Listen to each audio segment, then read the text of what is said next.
KBS 창원이 보도한 학교 일조권 침해와 관련해 일조량 확보를 위한 논의를 하기로 했습니다. 근본적인 대책 마련이 필요하다는 목소리가 높습니다. 창원대에서 각종 의혹에 휩싸여 해임됐던 교수가 복직하면서 교수와 학생이 반발해 학내 갈등이 1년 반 넘게 이어지고 있습니다.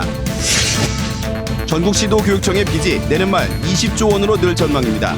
세수 악화와 누리과정 부담이 원인입니다.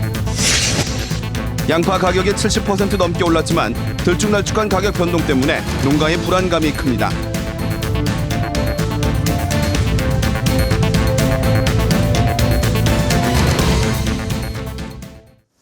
안녕하십니까. 이어서 경남 소식입니다.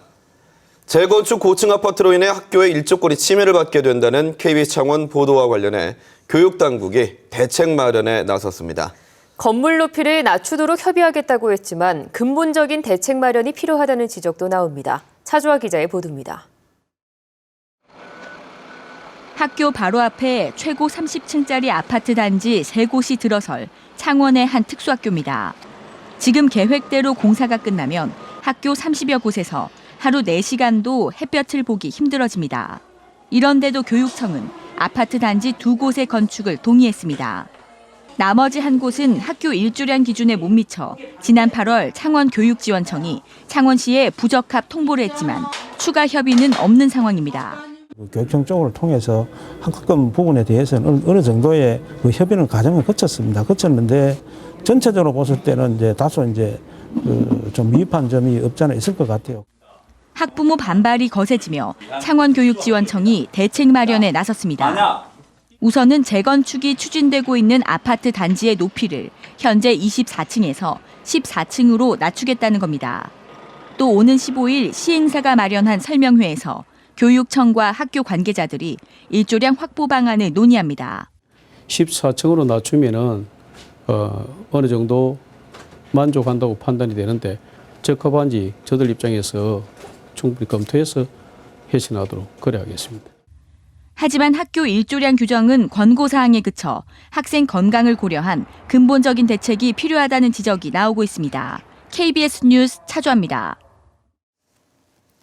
한 국립대에서 여러 비위 의혹으로 해임됐다가 복직한 교수를 둘러싸고 갈등이 좀처럼 가시지 않습니다.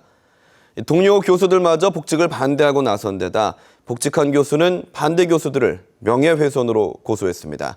보도에 손은혁 기자입니다. 수행 의혹과 또 시간 강사로부터의 상납 의혹을 수차례 보도했는데요. 창원대가 이 교수에 대해 오늘 해임 결정을 내렸습니다. 하지만 지난 10월 법원은 관련 재판이 끝날 때까지 해임 처분을 정지시켰고 해당 교수는 복직했습니다. 이렇게 되자 유아교육과 학생 대부분이 시위에 나섰습니다. 무리를 빚은 교수의 복직을 반대한다는 겁니다. 일단 교육자로서 이런 일이 불거진 것 자체가 부당하지 않나, 교수로서의 적임 적합하지 않다고 생각합니다. 동료 교수들도 함께 시위에 나섰고 여교수회도 복직을 반대했습니다. 하지만 해당 교수는 검찰 조사에서 주요 의혹에 대해 혐의가 없다는 판단을 받았다며 복직 반대는 타당하지 않다고 강조했습니다. 그런데도 무혐의 처분받은 의혹을 다시 공개적으로 거론했다며 교수 2명을 명예훼손으로 고소했습니다. 학생도 1, 2, 3, 4학년 대표들이 연명으로 같이 서명을 한 것에 대한 명예훼손이기 때문에 85명에 대한 명예훼손으로 받아들이고 있습니다. 한편 교육부도 교수의 해임이 정당하다고 판단을 내렸던 상황. 의혹 제기에서 해임과 복직, 고소까지 이어지면서 학내 논란과 갈등이 1년 반 넘게 계속되고 있습니다. KBS 뉴스 손원혁입니다. 전국시도교육청의 빚이 1년 뒤에는 20조 원으로 급증할 전망입니다. 세수 악화와 누리과정 부담 때문이라는 분석입니다. 김대진 기자의 보도입니다. 전국 17개 시도교육청의 올해 말 현재 빚은 17조 1천억 원, 내년 말에는 20조 3천억으로 늘어날 것으로 보입니다. 지방채가 3조 6천억 증가하는 데 따른 것입니다. 전국 교육청의 평균 채무 비율도 2012년 17.7, 2013년 18.2, 2014년 19.8%로 완만하게 늘다가 올해는 28.8, 내년에는 36.8%로 급등합니다.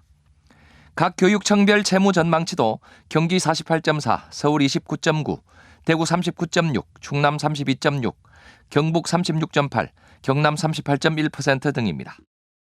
이같이 채무가 급증하는 것은 각 시도 교육청이 누리과정의 예산 부족분을 지방채를 발행해 충당해왔기 때문으로 분석됩니다. 내년에도 시도 교육청이 편성해야 하는 누리과정 부족분은 2조 1천억 원. 국회가 지난 3일 어린이집 누리과정 지원을 위해 예비비 3천억 원을 편성했지만 이를 제외하고도 1조 8천억 원 정도를 교육청들이 지방채를 발행해 충당해야 하는 처지입니다. 정부가 지난 9월 누리과정 비용을 시도교육청의 의무지출 경비로 지정하면서 교육청들의 반발은 커지고 있습니다. 시도교육감협의회는 중앙정부 사업인 누리과정 예산은 전액 국고 지원이 이루어져야 한다며 지방채 발행을 거부하겠다는 입장이어서 정부와 갈등은 계속될 전망입니다. KBS 뉴스 김대진입니다. 올해 이상 고온 현상으로 채소 작황이 좋지 않아서 가격이 훌쩍 뛰었습니다. 특히 양파는 지난해보다 최고 70% 넘게 가격이 올랐는데요. 들쭉날쭉한 가격 변동에 농민들의 시름은 깊어지고 있습니다. 보도에 송금한 기자입니다. 대형 할인점 채소 코너입니다. 지역 농산물을 판매해 다른 지점보다는 상대적으로 가격이 싼 편이라지만 양파 가격은 지난해보다 2배 가까이 올랐습니다. 애기 이유식도 만들고 반찬도 만들어야 해서 양파가 자주 필요하거든요. 그래서 양파를 자주 사는 편인데 좀 많이 비싸졌다고 하더라고요. 그래서 좀 필요해서 사긴 사는데 비싸서 조금 가게에 좀 부담은 좀 돼요. 올봄 이상 고온 현상 때문에 작황이 부진해 가격이 올라 고민인 건 소비자뿐만이 아닙니다. 함양 농협 보관창고에 현재 남은 양파는 1,500여 톤. 지난해 이맘때 저장량인 4,000톤에 비해 크게 줄었고 20kg에 6,700원이었던 수매가도 올해 14,500원으로 배 이상 올랐습니다. 당장 도매 가격이 올라 올해는 이득이지만 내년엔 생산량 증가로 양파값 폭락 우려가 큽니다. 아무래도 올해 가격이 너무 많이 폭등을 해가지고 또 과잉 생산이 되다 보면은 또 가격 하락 요인이 또 발생되거든요. 그런 것들이 지금 상당히 걱정이 많이 되고 있습니다. 정부는 현재 전남 지역 양파 농가를 대상으로 농가 수입 보장 보험을 시범 추진하고 있습니다. 5년 평균 도매 가격의 70% 수준을 보장하는 제도입니다. 경남 지역 양파 재배 농민들도 이런 정부의 농산물 가격 안정 정책이 하루빨리 경남으로 확대돼 안정적인 생산 기반이 구축되기를 바라고 있습니다. KBS 뉴스 송금환입니다.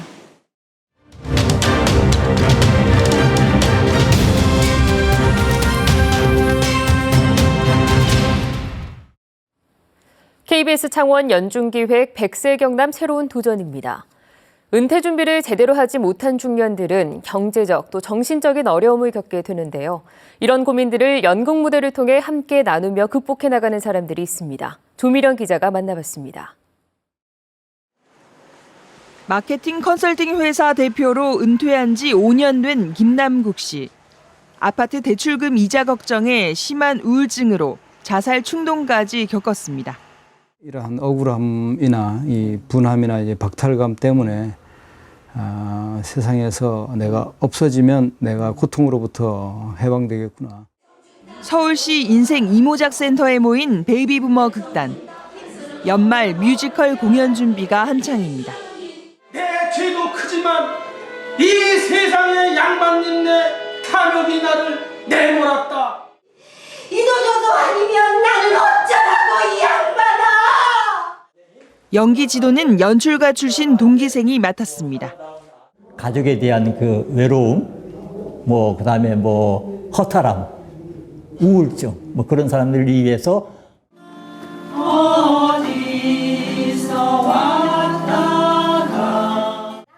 지난 6월 무대에 올린 연극 꿈이여 다시 한번. 실직한 남편이 가족을 통해 희망을 되찾는 과정을 그립니다. 이 시대 가장에게 보내는 위로와 응원의 메시지. 서울대 조사 결과 베이비부머 4명 가운데 3명은 은퇴 준비가 미흡합니다. 좀 더 즐겁게 나이 들어갈 수 있도록 사회를 변화시키는 그런 움직임이다라는 면에서도 굉장히 의미가 있어요. 은퇴는 누구나 받아들이기 쉽지 않은 변화. 같은 공동체 활동으로 중년의 고민을 함께 극복하고 있습니다. KBS 뉴스 조미령입니다.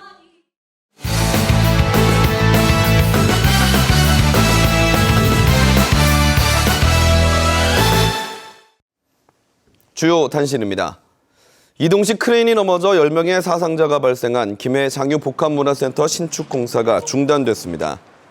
양산지방고용노동지청은 지난 3일 철골 구조물 조립 작업을 하던 중 이동식 크레인이 넘어지면서 2명이 숨지고 8명의 부상자가 생긴 김해 장유 복합문화센터 신축 공사에 대해 전면 작업 중지 명령을 내렸다고 밝혔습니다.